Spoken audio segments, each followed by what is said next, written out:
Hola, bendiciones para ti y para todos en tu casa. En esta oportunidad quiero darte nuevamente la bienvenida a este espacio del Ministerio Semilla de Vida, a este seminario al que hemos titulado Guerra Espiritual y Liberación. Esta es la cuarta semana en la que tenemos la oportunidad de reunirnos y bueno, quiero bendecir tu vida y quiero recordarte además una promesa que se encuentra en la palabra de Dios, allí en el Salmo 34, versículo 7, cuando dice, el ángel de Jehová acampa alrededor de los que le temen y los defiende. Esa es una verdad que tú y yo tenemos que tener claramente presente, porque a veces nos sentimos vulnerables, porque a veces nuestra naturaleza humana, siendo tan frágil, siendo tan vulnerable, siente que de alguna manera vamos a ser derrotados. Pero la palabra nos lo recuerda una y otra vez. El mundo espiritual, que evidentemente es hostil, que evidentemente tiene, digamos, influencia sobre nuestro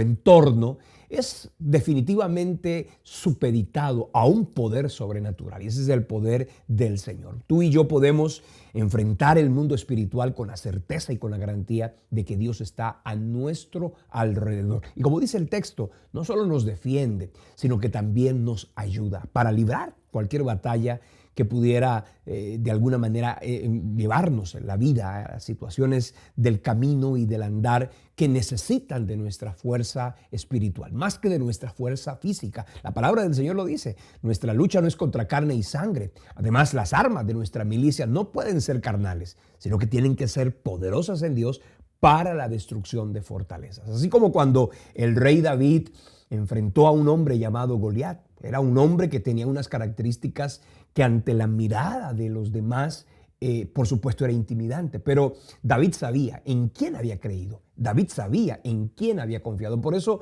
no tuvo temor de ir al campo de batalla y hablarle con vehemencia y decirle, tú vienes a mí con espada, lanza y jabalina, pero yo vengo a ti en el nombre de Jehová de los ejércitos, el Dios de los escuadrones de Israel, a quien tú has provocado. Permanentemente tenemos que enfrentar una batalla espiritual. En el ambiente en el que nos encontremos, estamos frente a un mundo espiritual que aunque no vemos, sabemos que tiene trascendencia y que de alguna manera influencia nuestro entorno, la gente con la que trabajamos, la gente en la que nos desenvolvemos, el vecindario, ¿sabes? Todo lo que vivimos alrededor no siempre va a tener un ambiente de amabilidad. A veces vamos inclusive a tener que vivir un ambiente de hostilidad, pero en ese ambiente de hostilidad terrenal que se une al ambiente de hostilidad espiritual, sabemos que Dios está con nosotros y como dice aquí, Él nos defiende. Así que quiero darte la bienvenida a este espacio con esa garantía, con esa certeza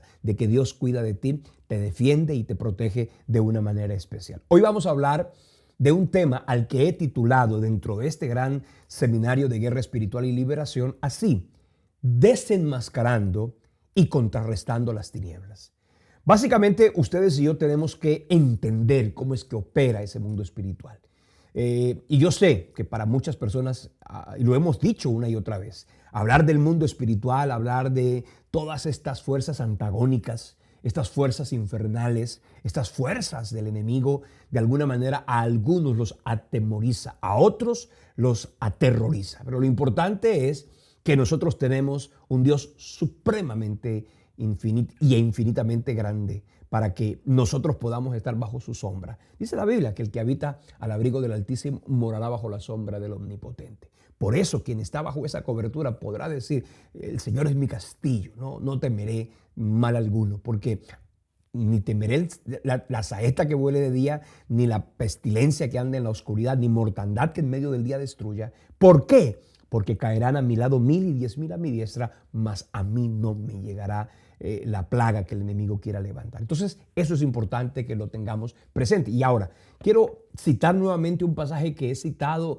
en las anteriores enseñanzas, y es la que se encuentra en la segunda carta a los Corintios, capítulo 2, versículo 11, cuando dice, para que Satanás no gane ventaja alguna sobre nosotros, pues no ignoramos sus maquinaciones. Entonces, si nosotros somos apercibidos de ese mundo espiritual, vamos a desenmascarar a ese enemigo que quiere de alguna manera, como león rugiente, buscando a quien devorar, pero que en Cristo y por la palabra podemos sentir la certeza de la victoria.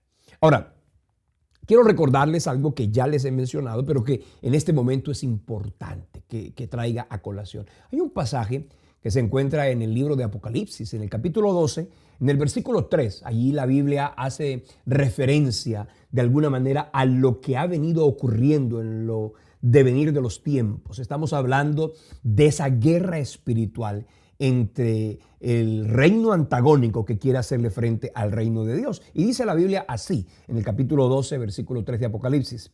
También apareció otra señal en el cielo. He aquí un gran dragón escarlata. Evidentemente allí se está refiriendo a Satanás, que tenía 7 cabezas y 10 cuernos, y en sus cabezas 7 diademas. Y con su cola arrastraba, dice, la tercera parte de las estrellas del cielo. Hablando aquí de la tercera parte de los seres angelicales que estaban allí en el santo monte de Dios. Y dice aquí que los arrojó sobre la tierra. Es decir, que el campo de influencia de esas fuerzas antagónicas, infortunadamente, dice aquí, es la tierra. Dice que ese dragón se paró frente a la mujer, hablando del pueblo de Israel, y a lo largo de la historia se sabía que del pueblo de Israel nacería el Mesías, de modo que dice que ese dragón se paró frente a la mujer que estaba para dar a luz a fin de devorar a su hijo tan pronto como éste nacía. Se está refiriéndose a la promesa del Redentor, del Mesías, del Salvador del mundo, del Cristo eterno. Y eso es lo que ha venido ocurriendo en esa lucha espiritual que ya sabemos, porque la palabra nos lo dice, tuvo una victoria contundente del Señor Jesucristo y como consecuencia de la iglesia que ha puesto en él su confianza. Dice que y este pasaje termina diciendo así: y ella dio a luz un hijo varón que regería con vara de hierro a todas las naciones, y su hijo fue arrebatado para Dios y para su trono. Aquí está hablando de ese reino inamovible, inconmovible, que es el reino de Dios. Ahora, acordémonos que esos seres angelicales se degradaron por completo, fueron expulsados de la presencia de Dios, fueron arrojados de la presencia de Dios, se les corrompió su carácter, se les corrompió su naturaleza angelical, santa y pura con la que habían sido creados, fue corrompida completamente, y ahora la palabra del Señor los describe como seres completamente maléficos. Ahí está en el capítulo 6, versículo 12, la carta a los Efesios, cuando dice así: porque no tenemos lucha contra carne y sangre, sino contra principados, contra potestades, contra los gobernadores de las tinieblas de este siglo y contra las huestes espirituales de maldad en las regiones celestes. Fíjense ustedes que aquí encontramos una clasificación de cómo son y de qué manera opera ese mundo de las tinieblas. Y aquí hace la Biblia referencia a principados, a potestades, a gobernadores de las tinieblas y a huestes espirituales de maldad. Entonces estamos aquí haciendo referencia a un ejército que está bastante organizado, muy bien organizado. Ahora, es importante que nosotros entendamos que el propósito de estos seres que obviamente forman parte de esa tercera parte de los ángeles que fue expulsada, dice que se organizó de tal manera que el diablo, Satanás, que es el comandante de ese ejército maléfico, los organizó de tal forma que a unos los estableció como principados, a otros como potestades, a otros como gobernadores de las tinieblas y a otros como huestes espirituales de maldad. Cada uno de ellos tiene una característica particular, un campo de influencia y un objetivo muy claro que obviamente nosotros vamos a tratar en esta oportunidad de identificar, de desenmascarar, pero sobre todo para que podamos y entendamos cómo hacerles frente. ¿Qué quieren hacer ellos? Cualquiera que sea, el rango, tienen la misma intención, que son básicamente dos intenciones. La primera, cautivar el corazón de los hombres. La Biblia lo dice allá en Juan capítulo 10, versículo 10, hablando de Satanás, que él vino a matar, a hurtar y a destruir. Esa es la función del enemigo y eso es lo que ha pretendido hacer, y por eso es que ha tenido tanta gente bajo el yugo de esclavitud, una esclavitud que obviamente ha hecho que muchas personas estén viviendo una vida de completa cautividad, de opresión, de una angustia existencial, llevándolos incluso no solo a vivir mal, sino a morir a través de esos intentos y digamos, esos logros de suicidio. Cada vez que encontramos este tipo de situaciones que van contrarias al diseño divino, podemos decir que detrás de eso están estas fuerzas infernales que tienen un propósito, como digo, cautivar a los hombres. Pero otra cosa que quieren hacer las tinieblas es detener el avance del reino de Dios en el corazón de los hombres. El diablo siempre ha pretendido impedir que la gente conozca el mensaje de salvación. Y lo ha pretendido hacer y lo ha pretendido, digamos, lograr colocando trabas y situaciones difíciles. Pero sabemos que la iglesia de Cristo prevalece y prevalecerá, porque así lo dice la palabra. En segunda carta a los Corintios, en el capítulo 4, versículo 4, dice, hablando de la influencia de ese Satanás, de esas fuerzas infernales así, en los cuales, hablando del mismísimo diablo, que la Biblia aquí lo llama el Dios de este siglo, cegó el entendimiento de los incrédulos para que no les resplandezca la luz del evangelio de la gloria de Cristo, el cual es la imagen de Dios. Entonces sabemos, obviamente, que esa es la intención del enemigo: cautivar a los hombres, impedir que los hombres lleguen al mensaje de salvación, que los hombres lleguen a la obra redentora, que se rindan al sacrificio de la cruz, porque allí es donde se sabe con certeza que hay victoria, que hay libertad y que hay poder. Ahora,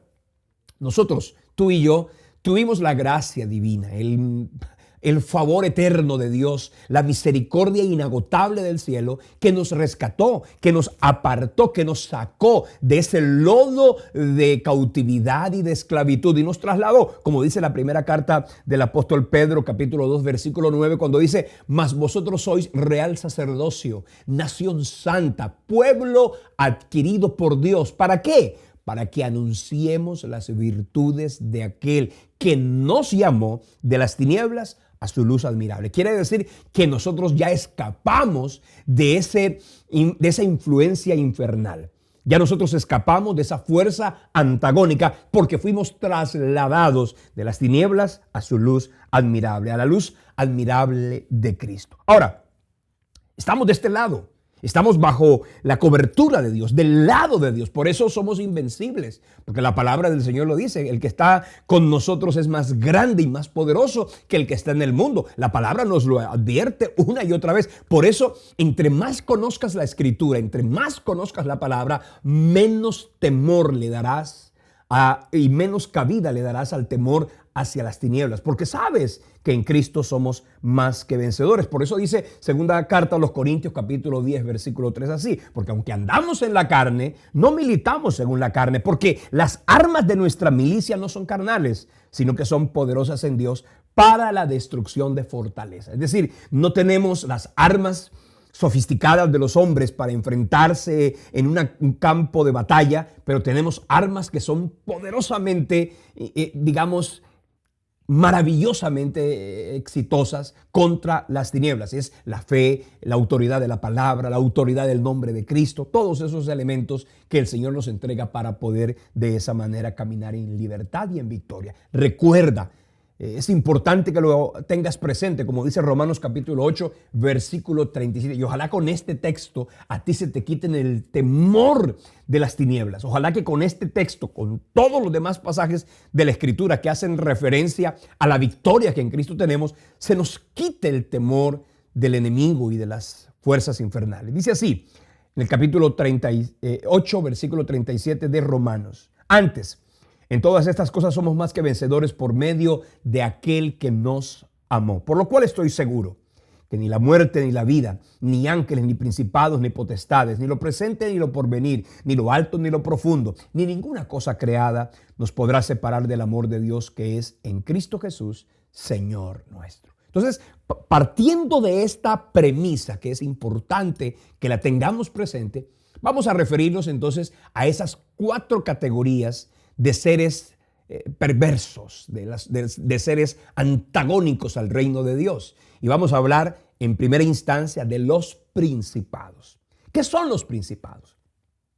Los principados, por supuesto, son también demonios que tienen una gran influencia, tienen un rango de autoridad, digamos, de poder y de influencia muy alto dentro del, digamos, el organigrama satánico. El diablo los organizó de tal manera que a los principados particularmente se les entregó la responsabilidad de ser los espíritus engañadores.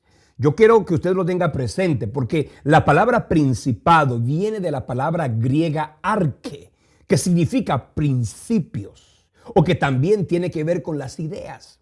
Es decir, los principados son las mentes satánicas que producen todo un sistema de pensamientos que provocan y que logran traerle a los hombres confusión en todo sentido y a todo nivel, a nivel cultural, a nivel político, a nivel económico, a nivel relacional, a nivel de criterios y de conceptos. Los encargados de tener y de sembrar principios o de sembrar ideas o filosofías contrarias a la palabra son los principados. Es decir, ellos están encargados de traer un espíritu de entrampamiento a la vida del ser humano a través de cualquiera de las áreas de influencia que la sociedad en este momento está viviendo. Dice la Escritura de los demonios que tienen esa función lo siguiente. Primera carta a Timoteo, capítulo 4, versículo 1. Dice, pero también debes saber esto, que el Espíritu dice claramente que en los postreros tiempos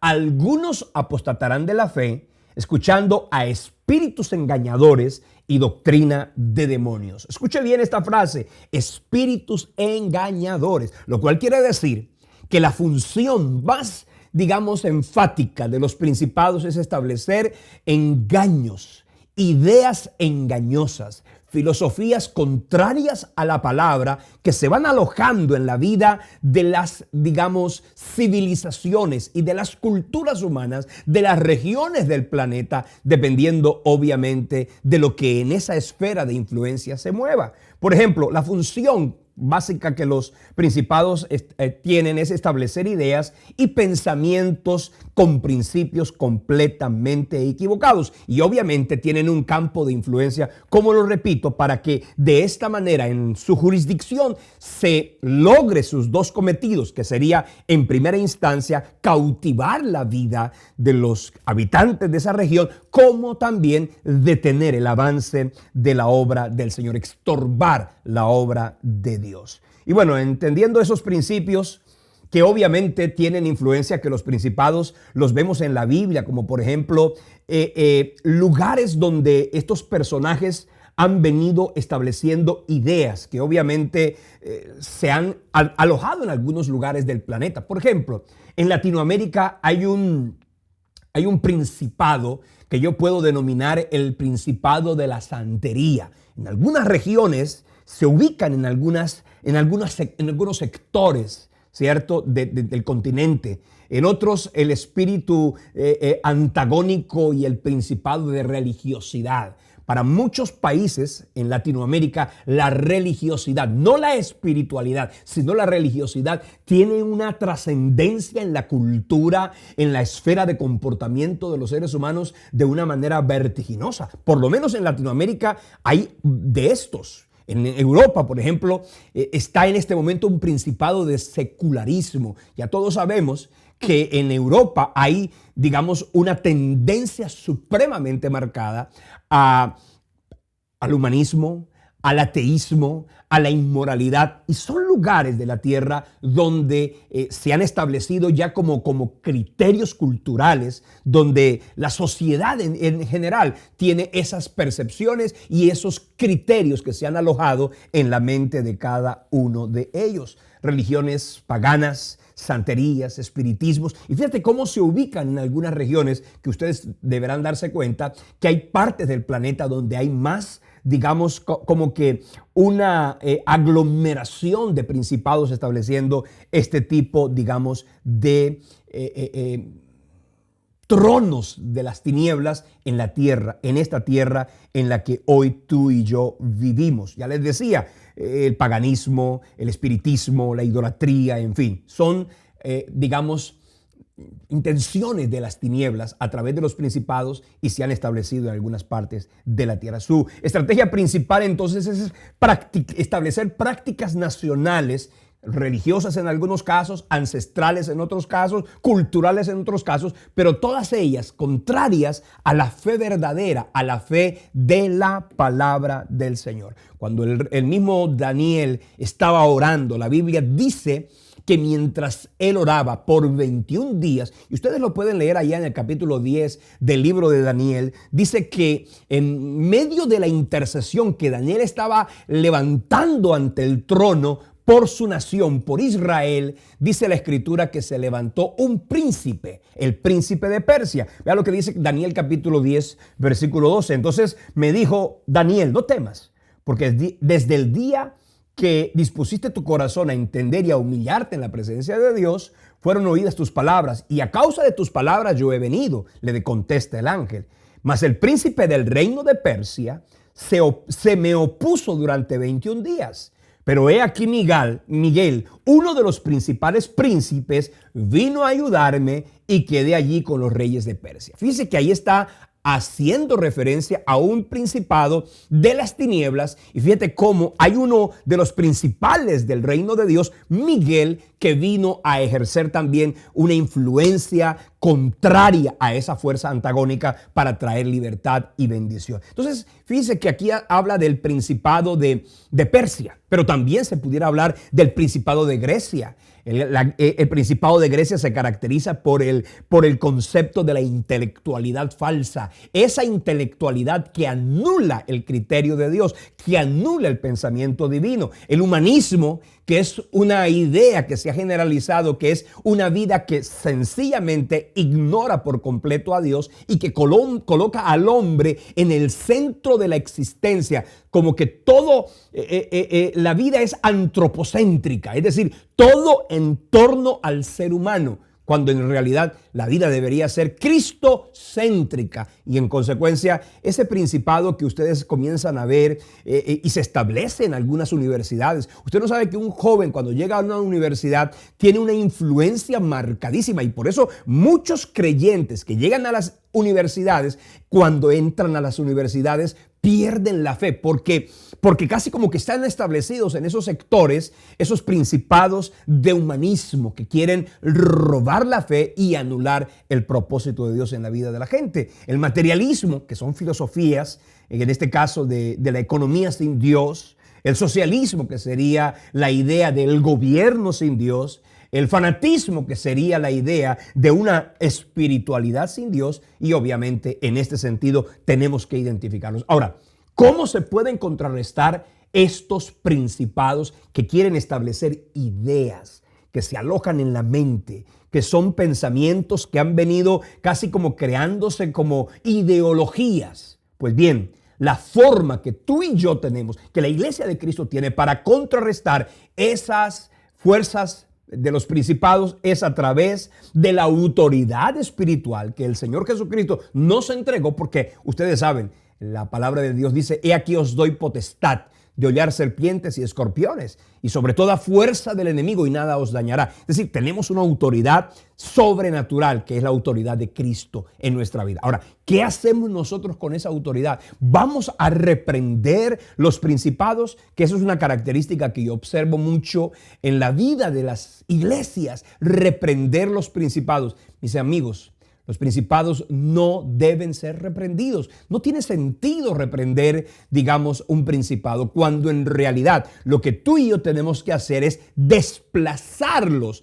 ¿A través de qué? De la predicación del evangelio. Ese principio contundente del desplazamiento significa que si nosotros, que somos la iglesia, predicamos la palabra, predicamos a Cristo, predicamos el mensaje de salvación, predicamos la vida eterna y el mensaje del reino, reino, pues automáticamente la gente oirá, porque la fe viene por el oír la palabra, y como consecuencia la gente misma tendrá que reaccionar contra esas ideas que se alojaron en su mente, simplemente echándolas de sí, porque tenemos que echarlas. Nosotros no podemos simplemente convivir. No, nosotros tenemos que contrarrestarlo. ¿Cómo? Predicando el evangelio de Cristo. Es la mejor forma. La palabra de Dios. Fue la palabra el instrumento que usó el Señor Jesucristo para contrarrestar las ideas que Satanás le quiso colocar en su mente allí en la tentación del capítulo 3 del libro de Lucas. Es decir, ahí vamos a encontrar nosotros la forma como nosotros tenemos que afrontar las ideas que provienen del enemigo con la palabra. Entonces no se trata de echarlos fuera, se trata de desplazarlos, y es decir, predicando el evangelio de Cristo, y la palabra, que tiene el poder sanador y libertador, pues surtirá el efecto en el corazón de los hombres. Como dice Hechos 19, versículo 18, cuando llegaron a predicar el evangelio en la ciudad de Éfeso, una ciudad bastante pagana, entregada a la idolatría, entregada al paganismo, al hedonismo, entregada a la lujuria y la inmoralidad. Allí se predicó el mensaje del evangelio, y fíjate lo que surtió en el corazón de la gente. Hechos 19, versículo 18 dice: y muchos de los que habían creído venían confesando y dando cuenta de sus hechos.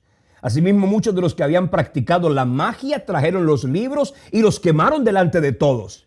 Y hecha la cuenta de su precio, hallaron que era 50,000 piezas de plata. Dice el versículo 20 que así crecía y prevalecía poderosamente la palabra del Señor. Entonces, fíjate cómo se pudo desplazar ese principado del conocimiento, de la inmoralidad, del pecado, a través de la predicación del evangelio. La gente recibe la palabra, recibe el mensaje de salvación, y automáticamente van a tener que, por lógica, sacar de su corazón toda contaminación, toda iniquidad, toda maldad, todo pecado, y desde luego toda idea contraria al mensaje de Dios. Eso es lo que es un principado. Ahora, ¿qué es una potestad?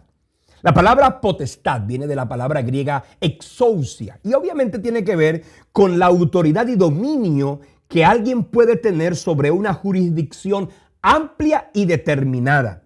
Es decir, lo que nosotros podemos decir que una potestad sería es el concepto que pretende establecer fortalezas en la vida de los hombres, ya no solo para establecer ideas, sino para controlar la vida humana, estableciendo prácticas, hábitos de adicción, de esclavitud y de pecado. Es decir, una potestad tiene como influencia, lógicamente, establecer también en una jurisdicción, porque es que el diablo no pretende hacerlo todo igual en todas partes del mundo. Fíjense que no es así. En los países asiáticos hay una contundencia, digamos, al paganismo, a religiones contrarias al mensaje salvador. Allí hay prácticas que son totalmente antagónicas a la fe, y que obviamente son las potestades, son los principados los que pretenden hacerlo. ¿Cómo funciona un principado? Más o menos,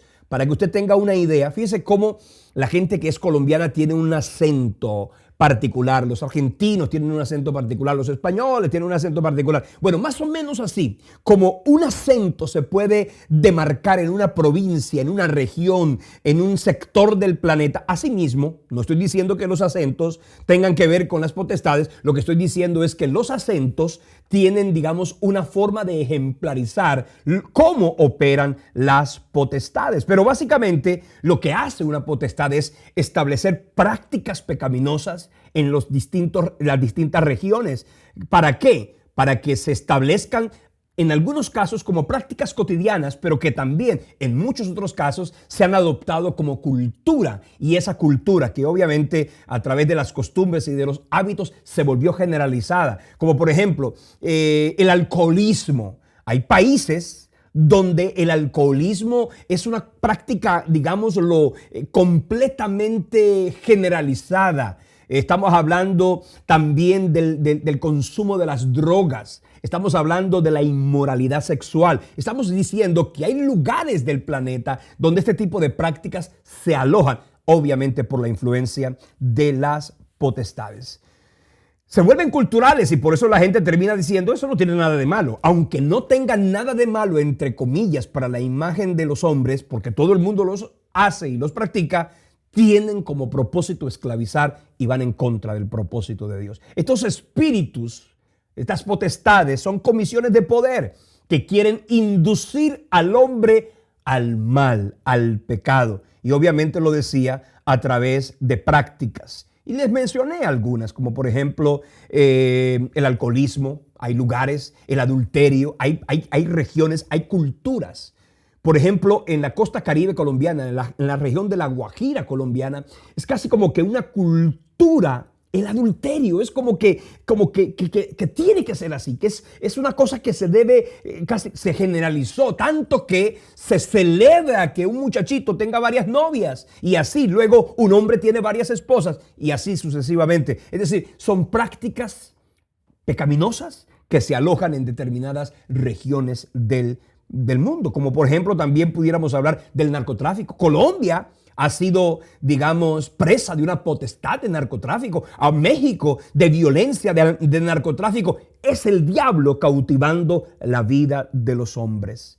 También podemos decir, como cuando en Sodoma y Gomorra había un nivel de inmoralidad altísimo, una provincia, una región gobernada por prácticas pecaminosas, como Babilonia la Grande, como la Roma Antigua. Es decir, son, digamos, lugares, prácticas que van en contra del propósito divino y obviamente pretenden traer cautividad al género humano. Ahora, no siempre y necesariamente tiene que ser en una vasta región, puede también ser en un lugar, una potestad. Y yo quiero mencionar en este momento que me viene a la memoria. Hace muchísimos años yo tuve la oportunidad de estar pastoreando una iglesia satélite de la iglesia a la que pertenecía en Barranquilla. Y esa iglesia satélite se ubicó en un lugar de Barranquilla llamado el Centro Cívico. Era un lugar, los barranquilleros saben, que era un lugar que la gente usaba con demasiada regularidad para suicidarse. Era un edificio altísimo, la gente subía hasta ese edificio y se oían por doquier noticias de gente que se suicidaba, que se lanzaban. Y nosotros tuvimos la oportunidad de tener una iglesia satélite allí en el Centro Cívico y fuimos los pastores de ese ministerio. Teníamos todos los martes, teníamos un grupo de oración, hacíamos guerra, orábamos, predicábamos, ministrábamos el mensaje de salvación.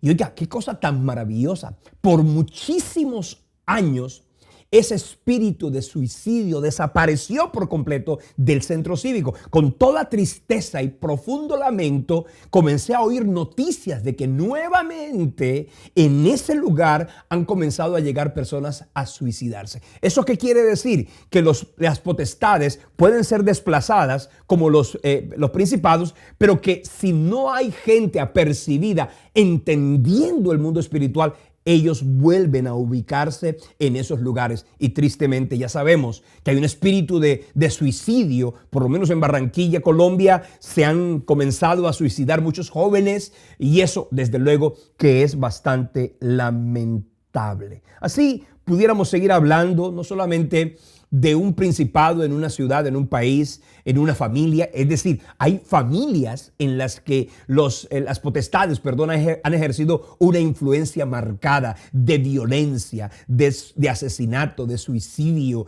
Digamos, es lo que de alguna manera se le ha permitido a una familia que no tiene a Dios.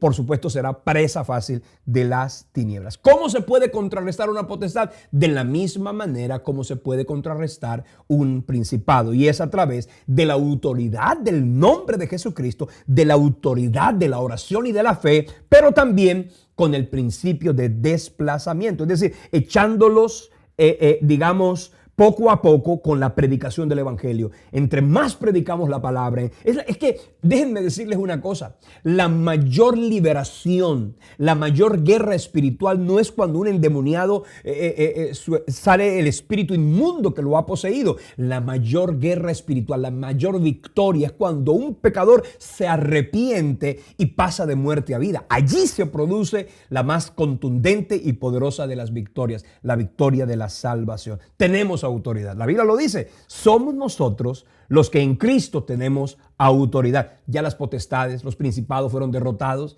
En Colosenses 2:15 la Biblia lo enseña. Es decir, que Cristo los exhibió públicamente, triunfó sobre ellos en la cruz, y por esa victoria nosotros también podemos vencer y podemos triunfar.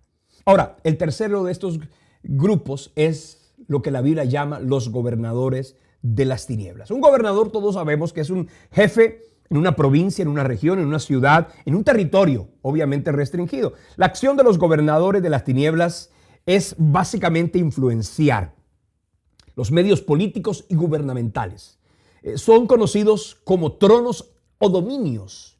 Afectan e influencian todos los puestos, las sillas o tronos visibles e invisibles de autoridad gubernamental, de los cuales desde luego se genera influencia para toda una región. Se puede decir que la acción principal de los gobernadores de las tinieblas es planificar y maquinar, controlar los gobiernos para que estos gobiernen de forma contraria a los principios de la palabra y se dejen, digamos, influenciar por pensamientos que van contrarios a la fe. Es decir, ellos tienen influencia y todos sabemos que Satanás ha pretendido tener gobierno de la tierra.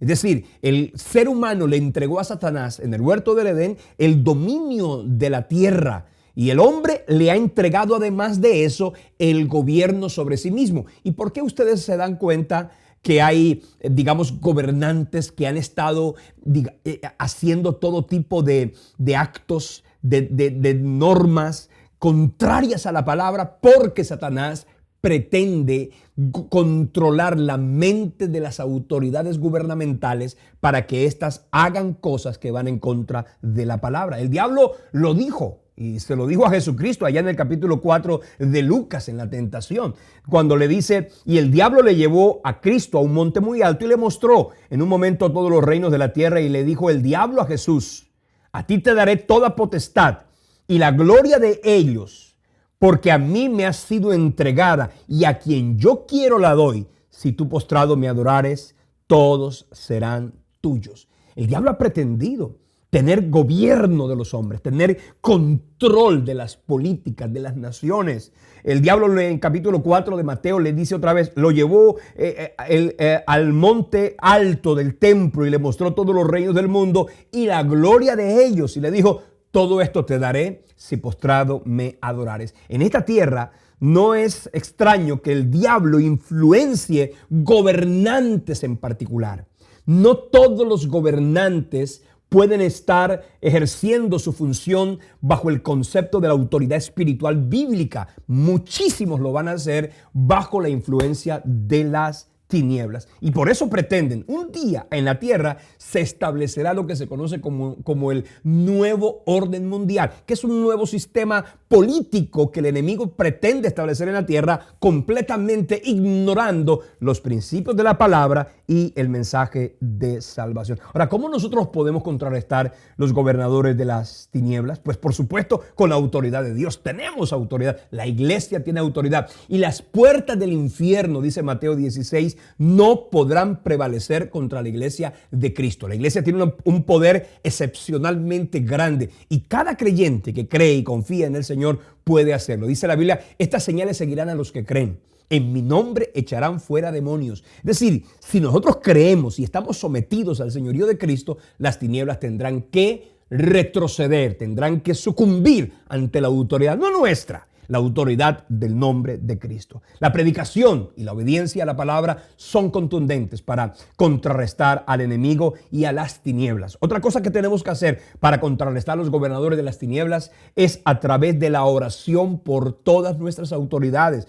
Primera carta a Timoteo, capítulo 2, versículo 1 dice así, Pablo lo enseñó, exhorto ante todo a que se hagan rogativas, oraciones y peticiones y acciones de gracias por todos los hombres, por los reyes y por todos los que están en eminencia, para que vivamos quieta y reposadamente en toda piedad y honestidad.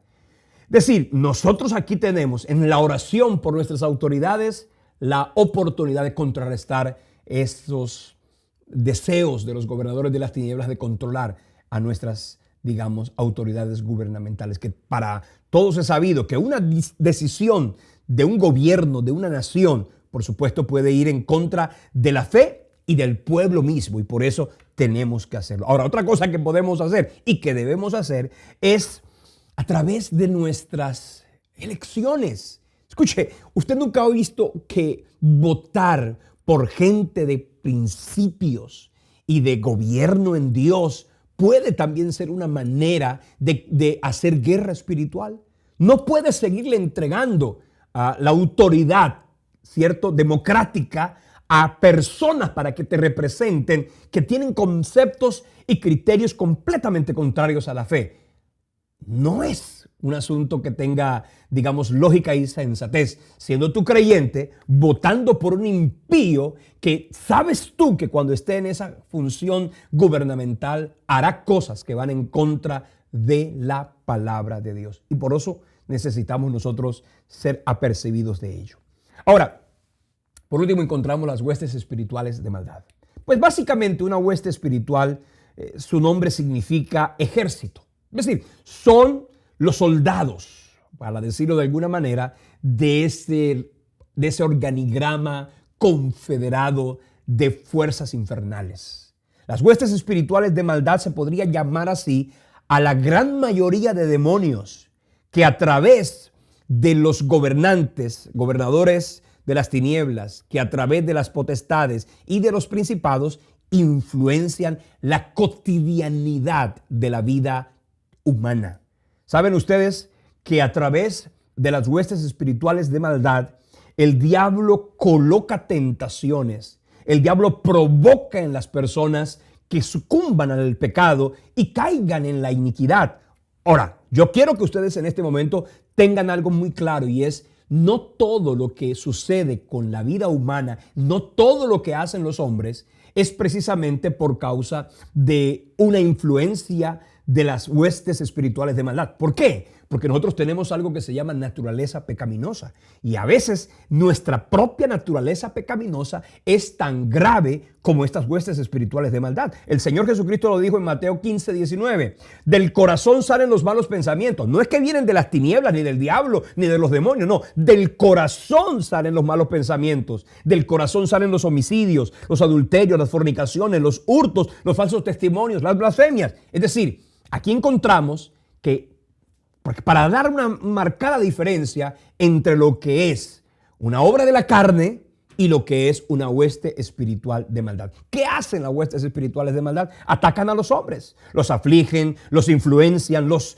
pretenden sucumbir, ¿cierto?, con un ataque espiritual, y esto con el ánimo, obviamente, de que el hombre se debilite espiritualmente y le entregue a ellos el señorío de su vida, para que estos terminen gobernando y controlando sus pensamientos. Su ataque está basado en la acción en la vida de los hombres a través de espíritus mentirosos, de conspiración, de falsedad, de error, de calumnia, prácticas y conductas con apetitos y deseos pecaminosos que obviamente nosotros tenemos que identificar y también contrarrestar. Ahora, en ese pasaje del capítulo 6 de la carta a los Efesios, encontramos no solamente esa descripción de quiénes son esas huestes espirituales de maldad, los principados, los gobernadores de las tinieblas, sino que también dice la Biblia cómo nosotros podemos a cualquiera de ellos contrarrestarlos en nuestra propia vida. Está allí en Efesios capítulo 6, versículo 13. Dice: por tanto, tomad toda la armadura de Dios para que podáis resistir en el día malo, y habiendo acabado todo, estad firmes. Estad pues firmes, ceñidos vuestros lomos con la verdad, vestidos con la coraza de justicia, calzados los pies con el apresto del evangelio de la paz. Sobre todo, dice, tomad el escudo de la fe con que podáis apagar todos los dardos de fuego del maligno. Tomad el yelmo de la salvación y la espada del Espíritu, que es la palabra de Dios. Aquí la Biblia habla de la espada, de la armadura de Dios. Y escúchame, la armadura de Dios no es un rezo que los cristianos tienen que hacer en la mañana para colocarse toda esa indumentaria. No. la armadura de Dios es vivir bajo los principios de la palabra. Cuando alguien vive bajo los principios de la palabra, automáticamente está cubierto por completo. Ahí está el apresto del evangelio de la paz, ahí está el yelmo de la salvación, ahí está el escudo de la fe, ahí está la palabra del Espíritu. Y de esa manera, no solamente el creyente podrá salvaguardarse de toda fuerza antagónica, sino que también los podrá contrarrestar y desplazar, como lo hemos mencionado en esta oportunidad. No le tengas miedo a las tinieblas. El Señor está contigo y su fuerza y su poder y su autoridad por ti y para ti son infinitamente mucho más grandes. La próxima semana vamos a hablar de un tema que es interesante dentro de esto, que es la guerra espiritual y la liberación. Y voy a hablar particularmente de este punto, y es ¿qué es una opresión y qué es una posesión?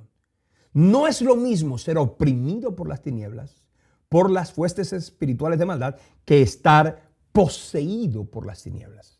Esto sí, un creyente puede ser poseído, un creyente puede ser oprimido. La próxima semana yo voy a enseñarles, la próxima vez que nos veamos, que a propósito quiero decirles, he pretendido por las múltiples ocupaciones hacer una alternancia. Una semana enseñamos el seminario de guerra espiritual, la otra semana montamos un aliento de vida, y así vamos a irnos alternando en la medida de lo posible. Entonces, la próxima vez que nos veamos, que será dentro de 15 días, entonces vamos a estar hablando de lo que es una opresión y de lo que es una posesión, y sobre todo cómo ser libre ante cualquiera de ellas. Ese será el tema de la próxima oportunidad que nos veamos y que el Señor nos regale. Agradezco a Dios por este tiempo y quiero que oremos, quiero que hagamos una oración.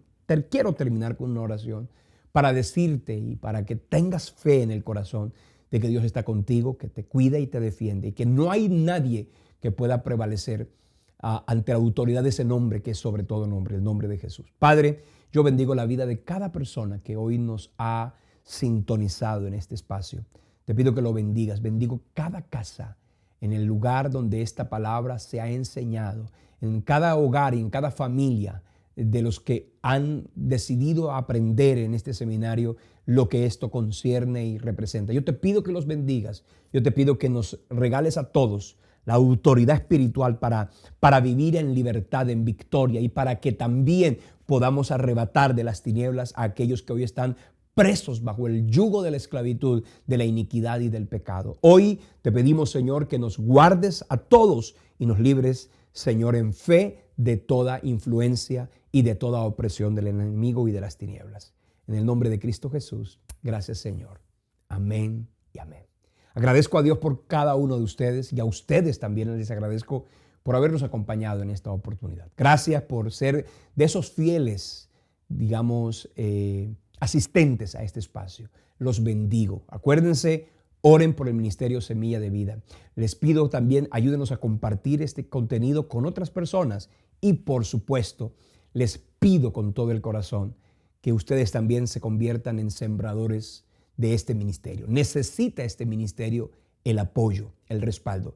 Sin la bendición de Dios y sin su apoyo, no pudiéramos estar haciendo lo que estamos haciendo. Necesitamos la compañía, necesitamos el respaldo. Y hoy precisamente quiero invitarte para que te muevas. Y allí aparecerán en este momento las, digamos, cuentas bancarias. En cualquier parte donde te encuentres, ahí van a aparecer las cuentas bancarias para que nos puedas también enviar tu bendición en generosidad, en bendición, sabiendo que Dios te va a bendecir de manera contundente. Te pido por favor que lo hagas. Necesitamos recursos para seguir haciendo esta tarea y esta labor. Y contigo, no con el otro, es contigo con quien Dios cuenta, y que nosotros contamos también para que podamos seguir adelante. Que Dios te bendiga. Te dejo la información. Visita nuestro sitio web, visita nuestras páginas de Instagram, de Facebook, y allí vas a tener un poco más de información de nuestro ministerio y también de cómo ser un aportante del Ministerio Semilla de Vida. Que el Señor te bendiga